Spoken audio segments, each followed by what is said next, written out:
Welcome in another edition of the Dirt Racing Podcast. Let's get started.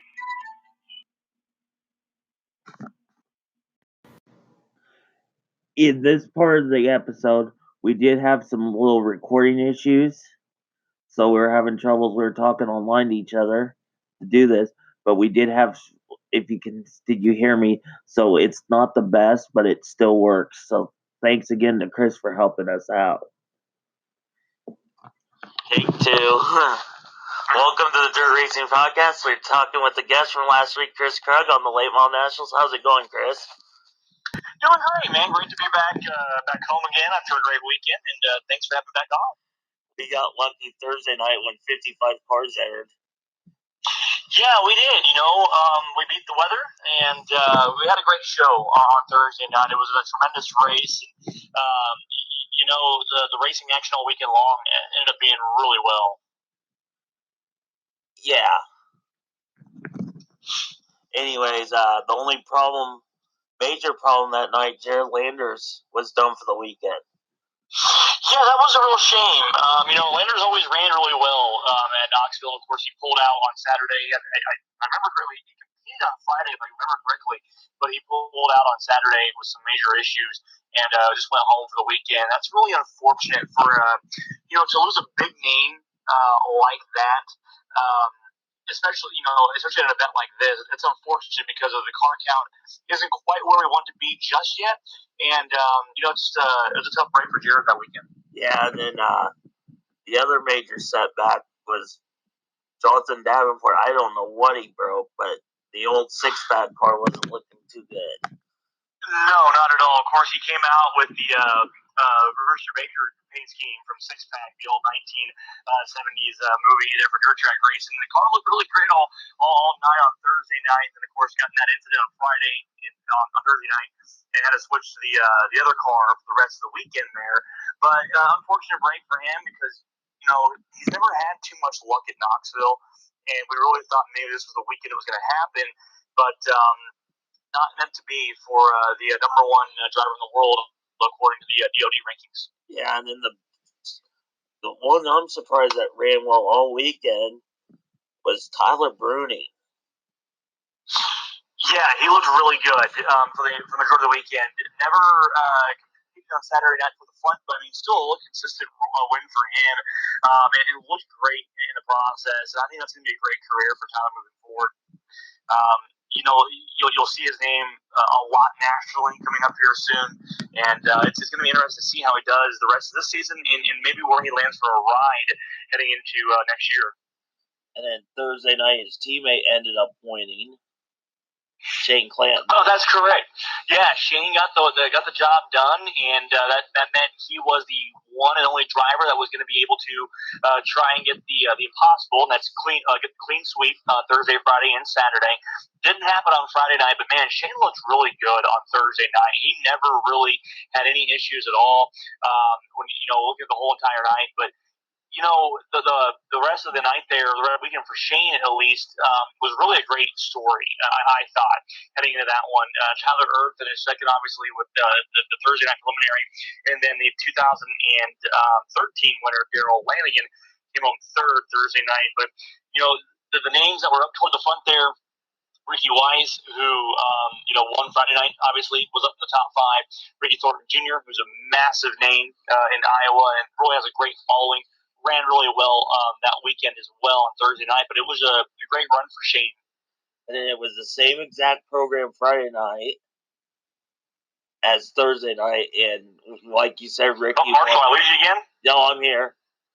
There we go. I got you. Okay, no worries, man. No worries. Yeah, Ricky ended up winning it. It was the exact same program.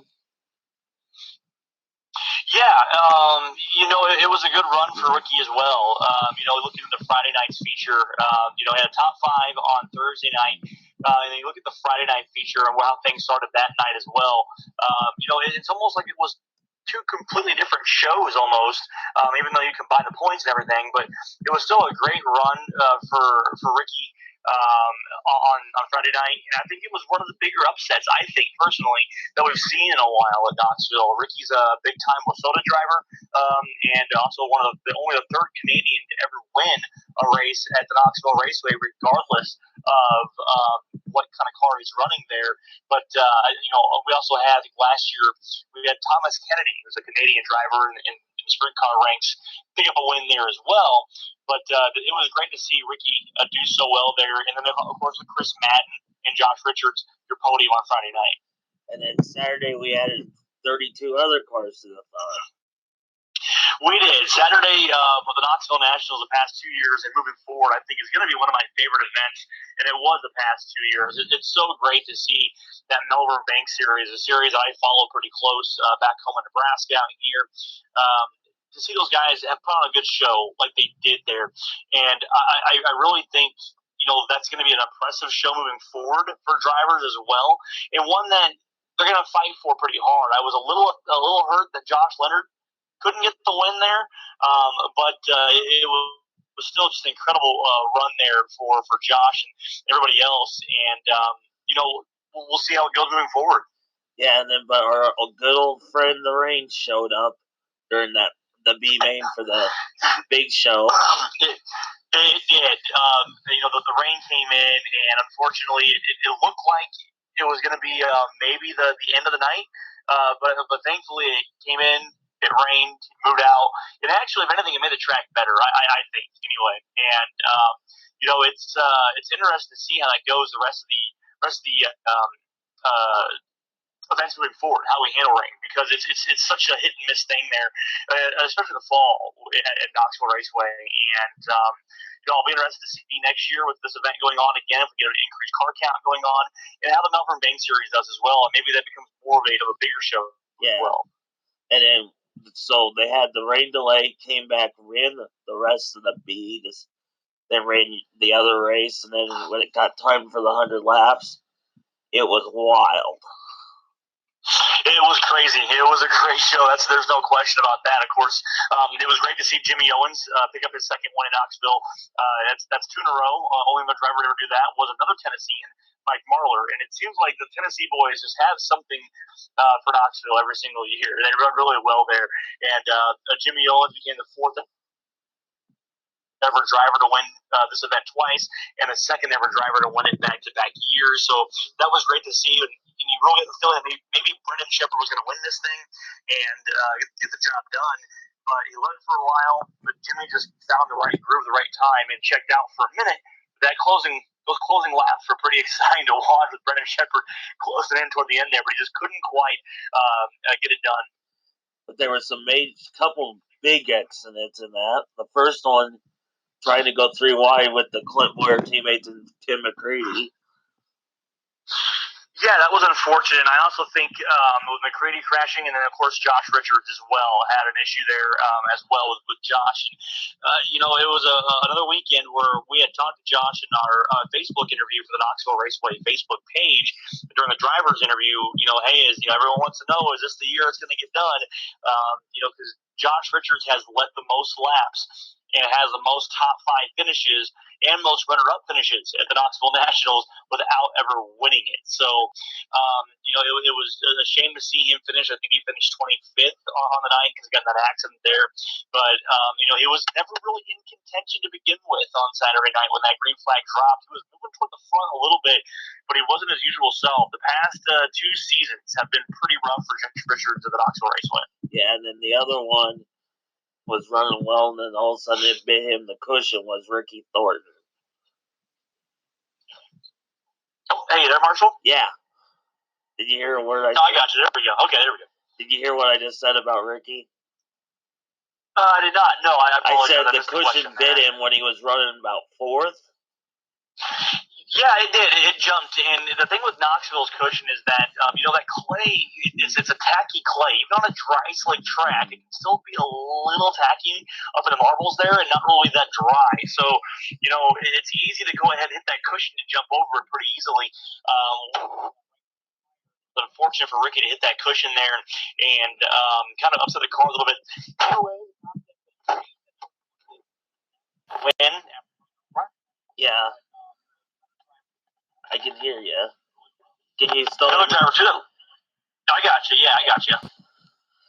Yeah, and another driver that looked really well when that was coming out with Ricky Weiss again was Shane Clanton, who led for a little while there on that Saturday at A-Main, but couldn't quite get it done. Yeah, and then they've announced the dates for next year already.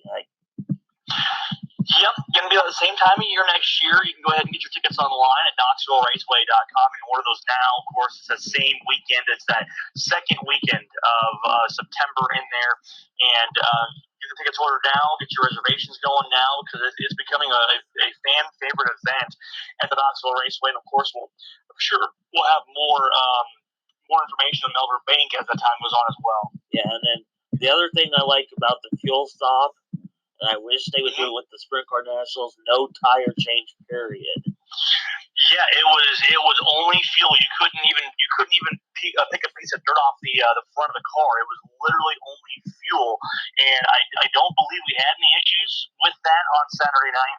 But it was fuel only. Can't do anything else. Can't change the tires or anything. And that's something that with sprint cars are a little bit different there because tires can tend to go away a lot faster on a sprint car than they do a late model. So you make a few adjustments there. Sprint cars, I don't believe they have another 50-lap race at all. They have a 40-lap race at the Kings Royal, which at times, if caution laps go long at the Kings Royal, they'll do a fuel stop, but generally they don't do one for that either. So it's interesting to see, the late model side of that with just fuel on there for sure. And the other thing you could do is change helmets, if I remember right. Can you still hear me? I think I lost you again there, Marshall. Okay. I said the other thing I know, pretty sure you can change helmets, and that's about it. Hey, Marshall, you there? Yeah, I'm here. What I was saying... No, I got you, okay. I was saying the helmets was about the only other change. Yeah. The helmets for the drivers and that stop. Yeah, that was about it. I think we had a few drivers take advantage of that as well, but it was nothing major that you could really do outside of just that fuel stop there. As James Essex even said, you can't even touch a piece of dirt off the car. It's literally going to be just the helmets and the fuel. Yeah, we appreciate. That's all we got for that. Appreciate your time. Hopefully, see you down the road. Absolutely, Marshall. Anytime you want to have me on, please give me a call. I'm happy to help out. All right, thanks. You're very welcome, Marshall. Have a good one.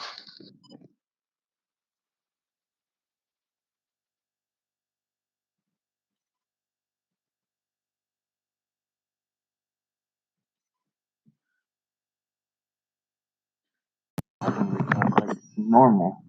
Welcome to the Dirt Racing Podcast. Today we have a special guest, Bob Baker, to help us explain the induction process. How's it going, Bob? Marshall, thanks for having us on the show today. It's always our pleasure to talk about the National Sprint Car Hall of Fame and Museum and our induction process.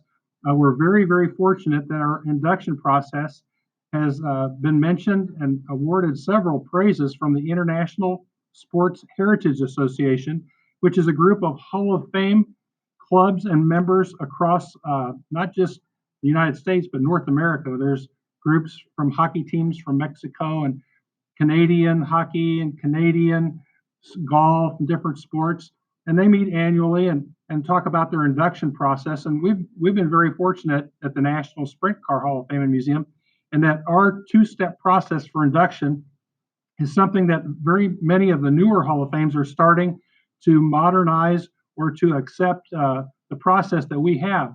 Our induction process is really very simple. We have an even number of National Induction Committee members. There's 72 people who make the decisions and do the voting, and they're evenly divided across the United States of America. There's 18 voters on the West Coast out towards California, 18 voters in the Midwest here in the process that in the section of the country that we're in, 18 voters in the Mideast, and 18 voters on the East Coast. And so all these 72 National Induction Committee members get a blank nomination ballot in September, and following the rules and guidelines for induction that they have, they can nominate anybody that they like that meets the criteria on the nomination ballot. For more information for the people listening, you can go to sprintcarhof.com, which is our website. and check out our induction process. And also there's a link on there on how to suggest or put somebody's name up for consideration for induction. The general public really can't nominate anybody, but they can suggest names for consideration to the National Induction Committee. And then those voters can nominate the people they feel are worthy. We get those nomination ballots back in October. The top vote getters on the nomination ballot make the final ballot. That's the second step. And then the top vote getters on the final ballot are inducted into the National Sprint Car Hall of Fame the following year. And we announce all of our inductees every year at the Chili Bowl midget races indoors down in Tulsa, Oklahoma in January. So it's a little bit of a lengthy process. It starts with the letters of consideration have to be mailed in to us here at the Hall of Fame by Labor Day. Then 2 weeks later, 3 weeks later in September, we mail those out to the National Induction Committee for them to make the nominations. The nominations are then returned back to the Hall of Fame, tallied up for the final ballot that goes out in November. And then once that goes out, we wait for the final ballots to be returned and make the announcement in January at the Chili Bowl. So it's a two-step process. It's very well thought out. And the thing is that makes it fair for everybody is that our voters are evenly spread out across the country. So people can't say that, well, we're just inducting people from the Midwest or from Iowa or Nebraska or South Dakota, or likewise for California or Pennsylvania, because there's 18 voters in each of the 4 regions, which make up the 72 members of the National Induction Committee. So it does take a little bit of time to sort through it on the website, but you can clearly see the rules and regulations that are established. You know, one of them is you have to be at least 50 years old to be considered for induction into the National Sprint Car Hall of Fame and Museum. And a lot of people will ask me, Bob, how come so-and-so hasn't been inducted yet? Or isn't it time that such and such driver or a mechanic or a racetrack promoter or photographer hasn't been inducted? And what I tell people is that just because somebody's not been inducted yet, that doesn't mean they will never be inducted. It just means they haven't been inducted yet. Our National Sprint Car Hall of Fame and Museum will be here for many years after most of us are gone, long gone. And so it's reassuring to know that we have the voters in place. The voters are very knowledgeable. They're not really just race fans. They're people who've written books, who've authored books, people who have been members of old-time committees, old-time fan clubs.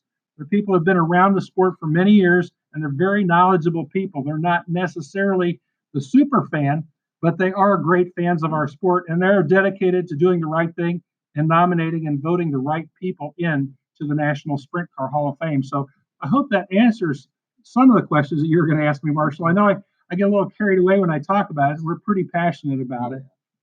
And then you pretty much summed that up. Any new projects eventually going to be down the line here? We have several projects that we have on our drawing board here at the National Sprint Car Hall of Fame and Museum. But right now, our main project is, as you well know, paying for the construction of the Brian Clausen Suite Tower. That's our number one priority right now is to get that building paid for so we don't have the construction bills and the interest looming over the future of the Hall of Fame. We've come a long way in the 1 year and 5 months since the building's been up. We opened the building last April before opening night, April of 2018. So this was our second full season with the Brian Clausen Suite Tower. All the suites are leased, so it's operating at 100% occupancy, which is exactly what we intended for it when we opened it up. We just have to finish paying for the construction, and then we can move on. There's other things in sprint car racing around honoring our sports high achievers with our National Sprint Car Hall of Fame inductions and our programs we have, like our raffle sprint car and the new Corvette giveaways that we do. There's other programs like that we would like to begin, but I think, again, our first priority is to get that building paid for. I don't really think we're going to see any new buildings or like we've seen the last 3 to 5 years here at the Hall of Fame. We built the staging and storage building right across from our parking lot. We built the Brian Clausen Suite Tower. We acquired the archive building on Larson Street. So we're up, if you include the Rib Shack, we're up to 5 buildings now. So I really don't think the next project is going to be a building project as far as a physical building. But I think building on the programs that we have and the way that we honor our inductees and the things that we have in place, improving those programs will be our next steps. Then can you talk about maybe is the Salute to Champions going to continue? The Salute to Champions has 1 more year left in it. Our plan is to go 10 years with that program. Next year, our Salute to Champion will be our last year. We started with Tony Stewart 9 years ago, so next year will be our last year. Then we're going to switch over to another program the following year. Hopefully it will have a good 10-year run, just like the Salute the Champion program. You know who it is. Yeah. We do know who our next Salute the Champion is, but we have not announced it yet. It'll probably be after the first of the year when we officially announce who our driver for our final Salute the Champion will be next year. And that will probably run just like this year's exhibit from May through October 1st. We'll have the drivers, race cars, memorabilia, helmets, driving uniforms, things that we've had in the past, along with the videos and some other surprises that we haven't had in the past. So it's going to be a great way to close out the 10 years of our Salute the Champions exhibits. When you announce it, would you be willing to announce it here too? Sure, we'd be glad to. And then the Chili Bowl you guys go to. What's some of the other races you guys attend? Well, the next major event that we will attend this year will be the World Finals. And we will go to the World Finals in Charlotte the beginning of November. And after that, we will go to the indoor race in St. Louis, the Gateway Nationals. We'll do that race weekend, and then we'll go, I think it's the weekend before that, we're at the PRI, the Performance Racing Industry Trade Show in Indianapolis. We go from Indianapolis to St. Louis, and then we have a couple weeks off for Christmas, then we go straight to Tulsa for the Chili Bowl. So we stay pretty busy. In addition to while we're on the road with those programs, of course, we have Christmas going on at the National Sprint Car Hall of Fame Museum. And for many of you know about our store here and our online store, sprintcarstuff.com, we have the world's largest selection of sprint car merchandise in the world. And so if you're not able to physically Christmas shop here in our store in Knoxville, in Turn 2 at Knoxville Raceway, you can go online to sprintcarstuff.com. And we usually run about 2 to 3 UPS trucks a day out of the museum with sprint car presents that are shipped all around the world for people. So it's a great way for the race fan on your list to find something for Christmas. You know, whether it's a puzzle, a jacket, a hoodie, jewelry for a girlfriend or your wife, we've got something for everybody. Our new 2020 calendars just came in and they look beautiful.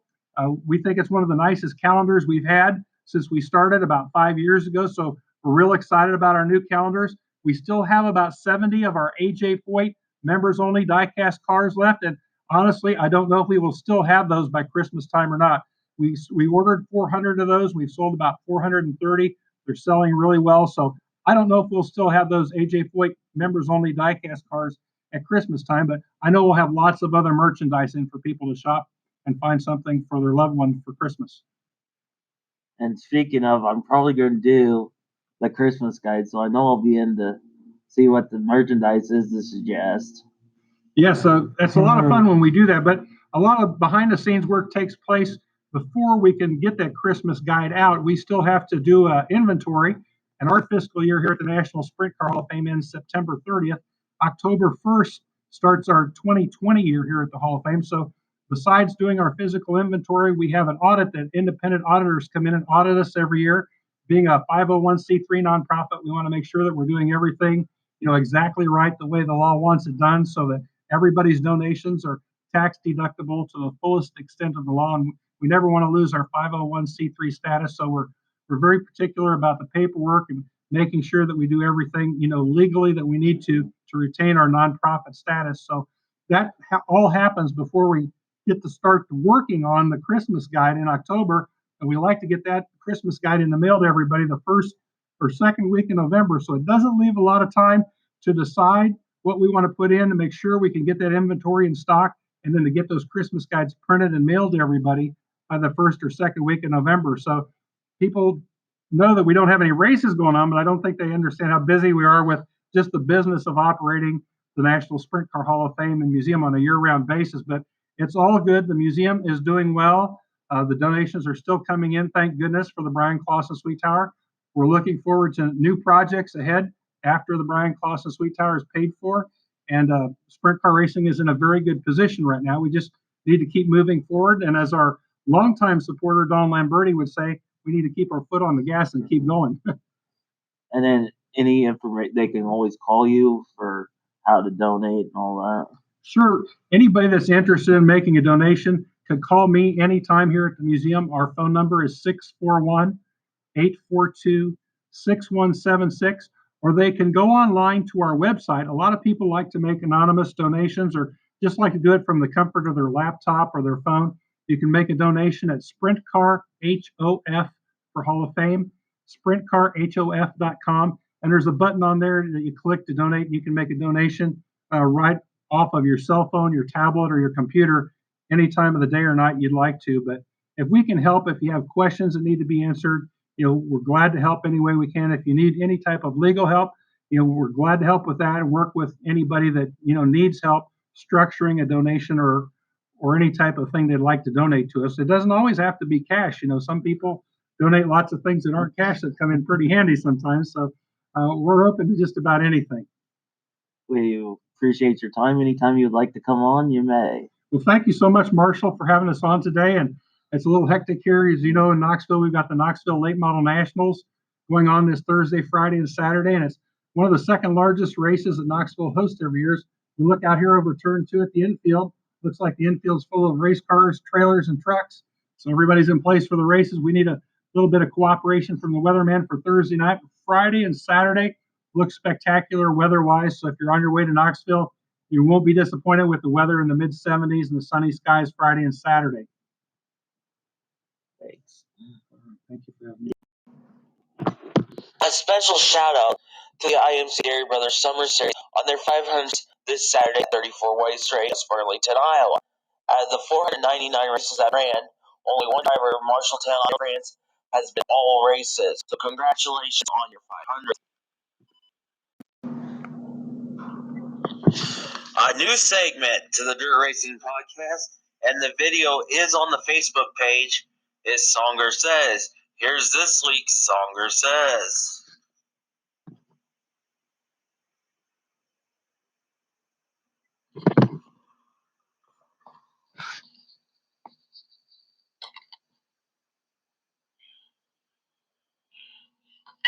Guess who's back? That's right, Songer Says. On this new podcast, I got asked to do some Songer Says. Been a long, long time since I've done anything.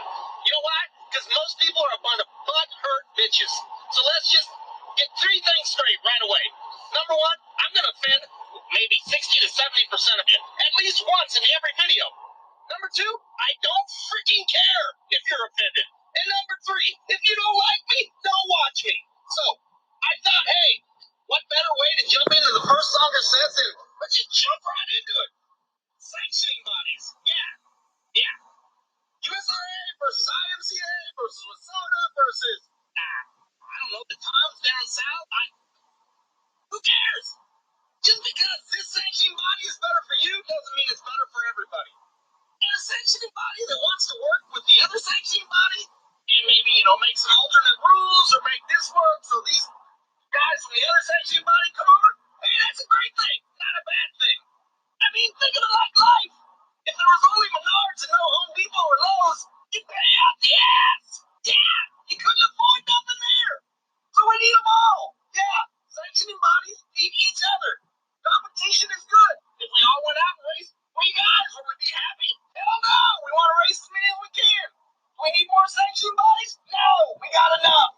Do we need some rule changes? Hell yes. Will we agree with all of them? Hell no. But it is what it is. Now I know everybody's going to say, but Songer, you left such and such because of a rule change. Yeah, maybe so. But I left because it was better for me to leave. That's what I did. Doesn't mean that sanctioning body's bad. Doesn't mean the other one's better. Just means one's not great for me and one is. I'm good with it. If they aren't, I don't know. Do they miss me? Probably not. Do I care? No. But the whole point is, we need the sanctioning bodies we got. We need them all to strive. You need to support them both. If one sanctioning body ain't running, and you think your car might be competitive, give it a try. See what you can do. Maybe you'll like it. Maybe you won't. But you know what? We need to support it. If you don't support racing, it's not going to make it. That's a subject for another one. But yeah, you know what? I kind of miss this shit. See you next time.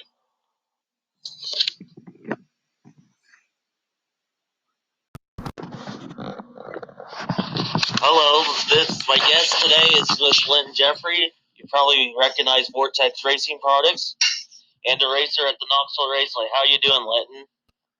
Good, thank you. Can you talk a little bit about your wing business first? Sure.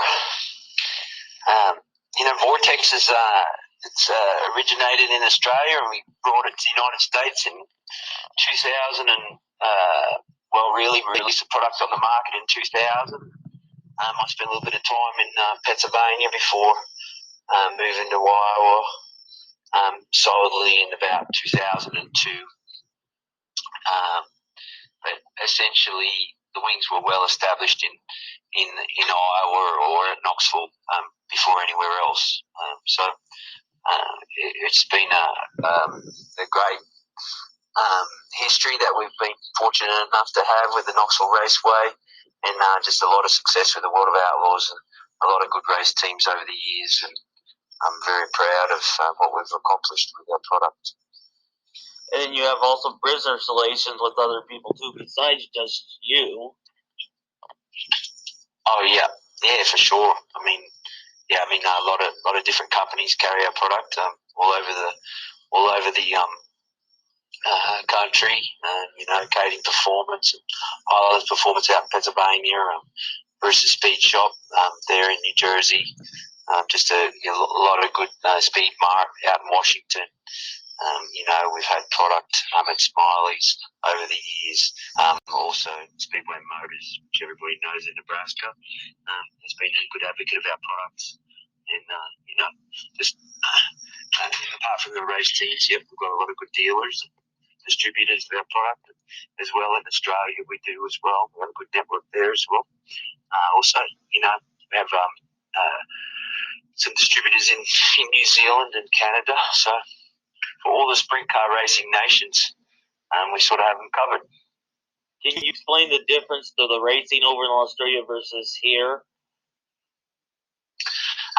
Actually, racing in Australia is much the same as racing here. In Australia, we don't have big half-mile racetracks. About the biggest, fastest place there is. One comes to mind, but it doesn't run very often anymore. And it was kind of a bigger track. It was called Bacchus Marsh. But right now, today, we have the Kwinana Motorplex in Perth. That's probably the most professional track in the country outside of Valvoline Raceway in Sydney. They're both on a par with each other, really professionally run tracks. Everything that Barry Waldron does. He has a track in Toowoomba. I believe it's beautiful. I haven't been there. But he also has a lovely track in South Australia, Murray Bridge.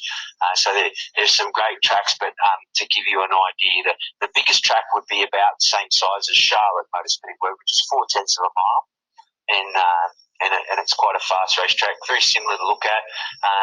Sort of around the same idea of having a drag strip in the back and very big professional concreted pits and lovely facilities. So we have great facilities and great racing. The only other difference really in Australia is the cars are a little bit friendlier to drive. They have the dish wings like the ASCS 360s do, and like we used to have pre-2008 or 9 when we were sort of forced to run flat wings.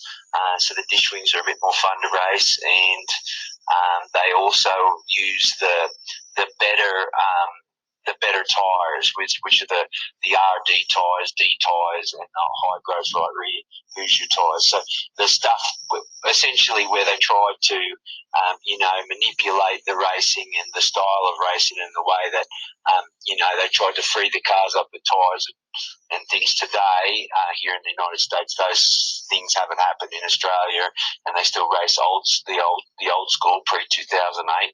And I mean, my honest opinion is that the racing's more fun, and it's probably it'd be great for some fans in America to go down and see, and because I think they'd probably ask for it more up here. We have such great facilities in the United States.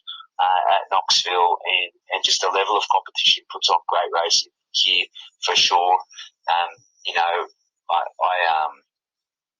definitely sprint car racing is healthy, and I feel like it's still something that people want to take their family to every Saturday night here and all over the country. We have great facilities up at Jackson, Minnesota. Terrific racetrack up there now. Spent a lot of money. Todd Quiring has, and that's a great place to go watch sprint cars for sure. If you get up around that area or want to make a trip, there's a race here the week after next. You're gonna have a 2-night show there. It's gonna be fantastic. So anybody's looking for a little trip away before the cold sets in, be good to get up there and watch a great race, sprint car race up there.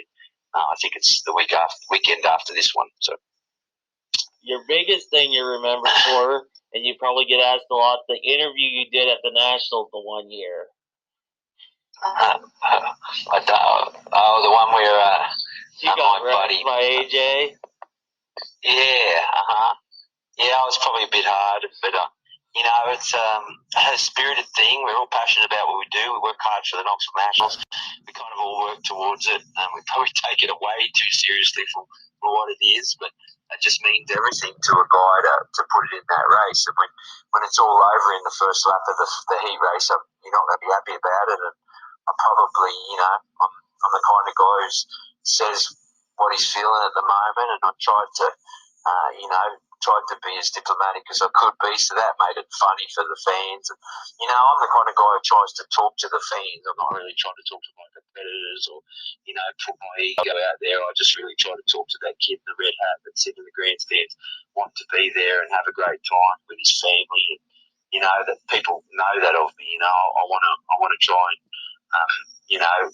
explain what's going on in our world to theirs, and I think that's why I resonate with a lot of different kind of fans, and I appreciate all the support we get. So I just feel like that's the kind of guy I am. Try to be honest and try to say what I'm feeling at the time, but sometimes because I'm Australian, it comes out a little funnier than other guys. So. And then, can you go back the first time you ever ran Knoxville? What you thought of the place? Oh yeah. I mean, actually, I come here in 2000, and I was invited over here many times to work on people's cars, and I refused to come for that reason. I wasn't going to come until I got the opportunity to race. My dad came in here in about 1980 and watched the Knoxville Nationals. Brought me a little pen at home. I still have it. I had it on my wall my whole childhood, and I had pictures of those they were like calendars. I used to cut them up, and they had big pictures of colour print pictures of like Sammy Swindell and Steve Seagal, Bobby Allen, just Donnie Crides. So I just had Steve Kinder, obviously, different races, and that was what was on the side of my wall. Some of my buddies had surfing pictures or this or that or whatever, but I had that. That's what we grew up racing, and they're the pictures I had, and I always wanted to come to Knoxville. So finally, when I got here, I arrived, and Glenn Freeland, a lot of people know him down in Knoxville. He's worked on, a couple of Champions race cars, and he's been, he's now an official down there. He's been around a long time. He's a great guy. Anyway, when I met him, he brought me down, and it was when they had rag bike come through Knoxville, and they had a big party down on the infield, and so that was my first time. And I took the minute to go up and sit in the grandstand. I can't remember, it might have been H or I or J or something. I sat up there and I just looked at the place, and I was so glad to be there. I'd be lying to you if I didn't say I had a tear or two. I was pretty emotional about it. I was going through a bit in my life at that time. My son had passed away, and I was just feeling a lot of it. But I was just so glad to finally be there to race. And I mean, the place has meant a lot to me. I've been really proud to race there, since 2002 June when I kind of moved here. I did get to run the Nationals in 2000 and in 2001, but I wasn't living in Iowa till then. And I'm proud to have run the championship there pretty much every year. I've missed only one. We ran the Badlands. We ran 12 races that year, I think, which is more races than we ran this year in the championship at Knoxville. We're in the points. Missed a few races this year, but we still enjoyed supporting, racing there, and I really enjoy the fact that this community has always been good to me and supported us with our business, and I'm glad. I live 17 minutes from Knoxville Raceway in Prairie City, Iowa, so I'm pretty grateful when it all comes down to it. It's definitely a privilege to race there. And your biggest win I know you have 4 wins at Knoxville. Probably your biggest is the World Challenge. Yeah, I was lucky enough to win it in 2009, and I think it was in 2015 or 16, I forget. I'm fortunate enough I won two. Win the Summer Classic, which was the originated at the 1,200 pound nationals. It was an awesome race to win. That was the first one I won, and I'm proud of all the wins I've had there. But obviously, winning in front of that Knoxville Nationals crowd on Friday night twice is something that I'll never be able to forget, and just very lucky and very fortunate to have been able to choose those nights to win. And hopefully, before it's all said and done, I'll maybe win one or two more. It's tough to win down at Knoxville, and some of the greats that have been winning for years and years and years and years find it very difficult to even get but one win a year now. It's tough. I mean, the competition's really hard. Doesn't make it easy when Brian Brown's as good as he is, and he's pretty much made it really hard for everybody to get any sort of more than one or two wins. So he's really fast at the moment, very confident there, especially on a local night. But we need to bring it to him somehow, and hopefully we'll work towards maybe getting a win or two next year. And I mean, I've got a great team that I'm working with now, and it's the first time I've ever drove for someone else. Brian Ridge and his boys, Cody and Austin Miller. Have been, just our teams really gelled this year. We ran a second and a third, and I felt like we had good results. We were strong most every night that we were there. It was a lot of fun. Finally, not having to be the owner and essentially be responsible for everything that took a lot of the responsibility away from me this year, and it's been working well. It's good for me. I got to thinking last year on the Woollavalla's night, you were smiling even though you got upside down. What's that? You were smiling when you got upside down, racing Donnie shots close. Yeah, I think I bumped my head pretty good. But yeah, I mean, I was really, I tried to, be professional and kind of put it in perspective. Donnie Shots and I are really good friends, so to take a ride like that next to him, and essentially, a lot of people wouldn't be able to put it all together. They just want to blame somebody, and knowing him so well, he's such a clean race car driver. It wasn't very hard for me to put it in perspective very quickly. I knew I'd just taken a ride. I was happy to get out of it. And more than anything, I was just glad I sort of survived, because there wasn't much left of the race car. And obviously I knew the impact that I just undergone. So, I really was pretty happy in that sense. But, you just try to be, you can leave, you can blame everybody and blame the world for something going wrong like that. But in racing, even guys you really don't like, you'd never hurt them on the racetrack. It's just not who you are. We don't want to hurt each other, and we want to have a good time. Want to beat some of those guys that I don't like very much, but at the same time, I'd never put them in harm's way. Just not who I am. I don't want to ever,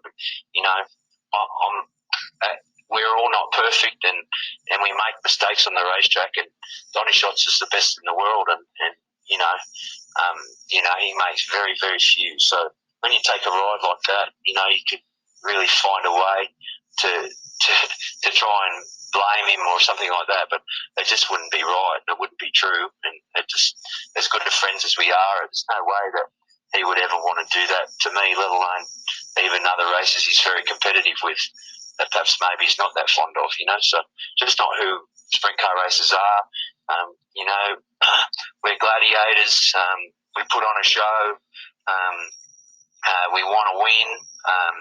It's hard and tough, but at the end of the day, there's no way that you'd ever want to put anybody's health at risk or hurt anybody. It's just not the way we really are.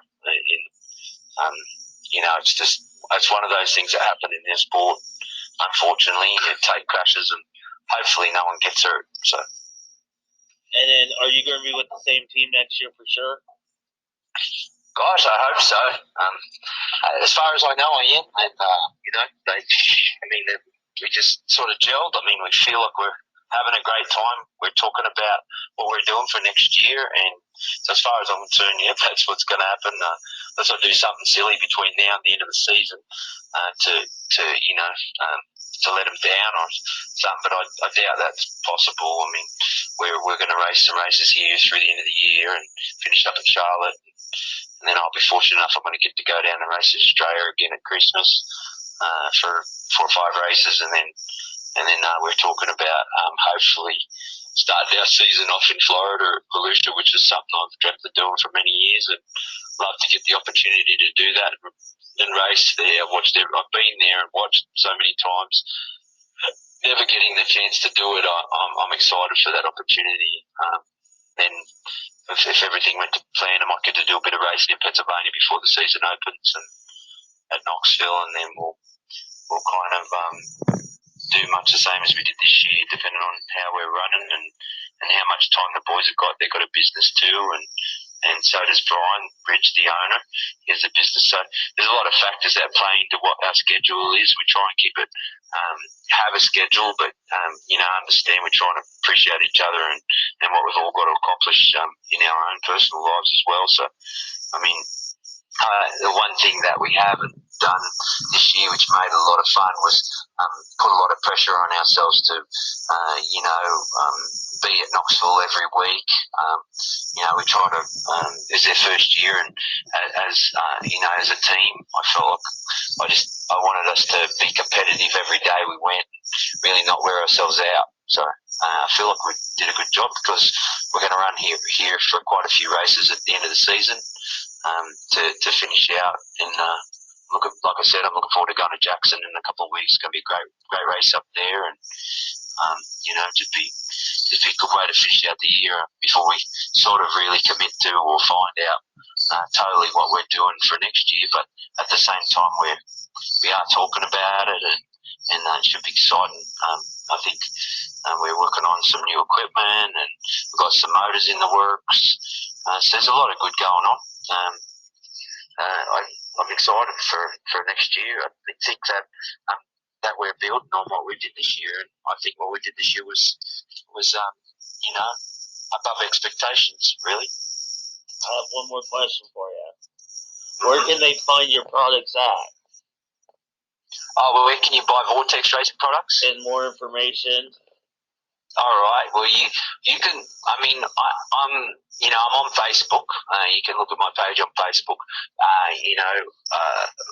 Vortex Racing products. But more than anything, people who want to talk to me about one of my product, it's a small business. We're very personal in the sense we have our dealer network, and so unless you're living in that state, if you're in the local area and this, I don't know what's the reach of this radio. All over today. The world so far. All over the world. Yeah. So we're talking to everybody. Yeah. Well, I mean, if you call me, my number's, it's not hard to find, and I can help you with your wings, no problem. I mean, you can call any one of our dealers in the state of California, Washington, Pennsylvania. We have dealers in Ohio as well. So we're not hard to find, and with the internet these days, people find you pretty quick. And most people are welcome to ring me directly, and if you're in a state close to a dealer, I'll point you in their direction. As anybody knows, using Vortex, we're probably the most expensive wing on the market, and we're not really looking to save you a bunch of money. We're looking for you to win races, make a little money. Build you a part that's a premium quality that lasts a little bit longer, and makes your race car go faster. And you also have the ability to call us and our technical information for the rest of your car and help you get your car set up and going a bit better. And we can customize the wings to suit your driver's needs, or if you're the driver, I can help you, with what you're looking to do and where you're racing, those sorts of things. Just our experience over the years of dealing with some of the best racers in the country. Fortunate enough to build wings for Tony Stewart Racing and Donny Shots for many years. Had over, I think, 12 Knoxville Nationals champions and 10 World of Outlaw champions. So with Don, so he's won 10, I think. So, we're very blessed to have, Kyle Larson and different teams, Ricky Stenhouse Jr.'s team. It's really been excellent just to have, this year we had David Gravel win the Knoxville Nationals on our product. So there's really no excuse for anybody to not give our product a go, other than the fact that if you're on a budget and you're not really, you're looking to get better, but you don't see yourself as a winning team, and you're just enjoying the sport. Other than that, I mean, there's no reason really to not try our product, because, it has all the runs on the board. Time and time again, and and we want to help you get faster. That's our MO. Thanks for joining us, sir. All right. Well, thanks for having me on. I appreciate your time tonight and having me on your program. Good night. Good night. Welcome back to the Dirt Racing Podcast. We're talking shirts right now with Kim Stewart. How are you doing, Kim? Hey, Marshall, I'm doing really good. We're excited to be here at Knoxville for the 16th running of the Late Model Nationals this weekend. And you do outdoor as one of your tracks. Gateway, you're the official. Yes, we do our dirt tracks. We go to East Bay Raceway Park in Tampa, of course, Knoxville, Iowa, Eldora Speedway, and then we do Five Flags Speedway in Pensacola and Worldwide Technology at Gateway, our asphalt venues. Explain the process from design to getting to here. Oh, gosh. Well, a lot of people, including my grandmother, just thinks that I just work on weekends. It's pretty long and drawn out sometimes. It's not rocket science, but it is very time consuming. We come up with an idea. We take that to the artist draws it, it gets separated, we order all the shirts, it gets printed, they get delivered. People think I just work Thursday, Friday, and Saturday at Knoxville or the World 100, and in reality, I may spend several weeks leading up to the event. But we love it, and this is our 29th year of doing this. And you have some of the nicest designs that I see everywhere I go, more and more.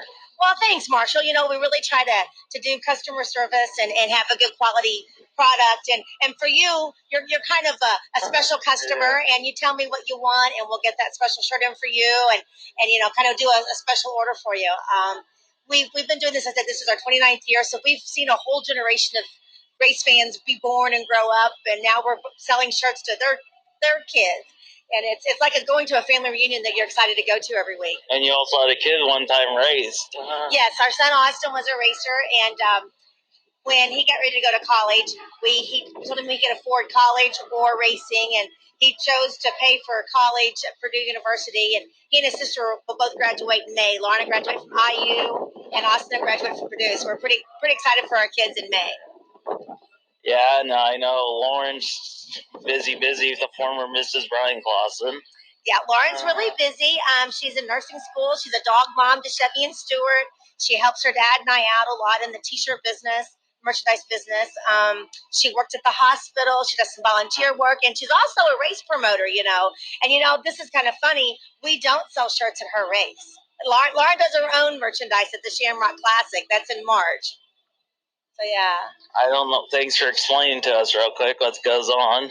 Well, you're very welcome, and we appreciate everybody coming out for the races, and have a good time, and we'll talk to you later. Sweet show. Any complaints, comments, or questions, visit our Twitter page.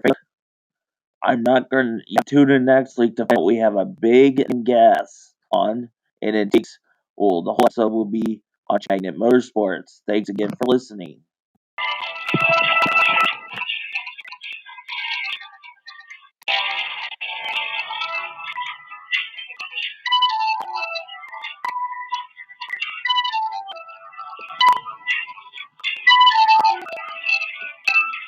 Thanks for listening to another edition of the Racing Podcast.